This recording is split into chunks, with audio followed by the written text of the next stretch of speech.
Wapendwa katika Kristo, tunawakaribisha katika jina lake Yesu Kristo, na zaidi juu ya konte yetu hii ya TikTok, ya Instagram, Facebook ama YouTube. Karibu sana, ila nataka tuambie kwamba leo 19h tutakuwa na programe yetu kama kawaida, kwa sababu kila leo programe yetu inakuwa ya kila lundi na kila mercredi na kila vendredi.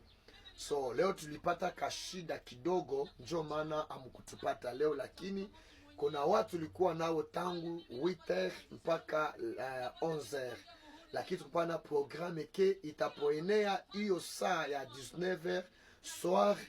Karibie sana, kwa sababu tutakuwa wamoja wako kwa wakati ya asubuhi, wengine kwa wakati ya mchana, kwa usiku sana. Na jinyanganye hiyo muda kwa Yesu. So kwa vitu vya kwa Yesu kuna uzima, kuna uhai, na hakuna vile unavyofikiri ya kwamba watakupiga marto. Hapana, kwetu tunaendeka gisi vyozikanavyo vizuri. Inamaanisha ya kwamba itakuwa baraka sana. Karibisha baba, karibisha mama, karibisha ndugu, rafiki yangu, jirani, Mkristo mwenzetu. Hayo yote itakuwa jambo ya maana sana. Na kitu ninataka nikwambie kwamba tuko kumwisho ya mwaka.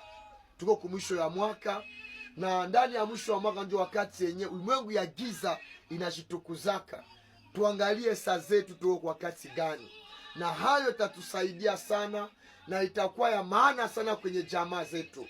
Kama ulimwengu ya kuzimu itasimama, kama itasema jipane kafara, watajifunga, watafanya mavee juu ya ku desequilibre haki yako na nguvu yako. Kwa nini sisi wa Kristo, kwa nini sisi watumishi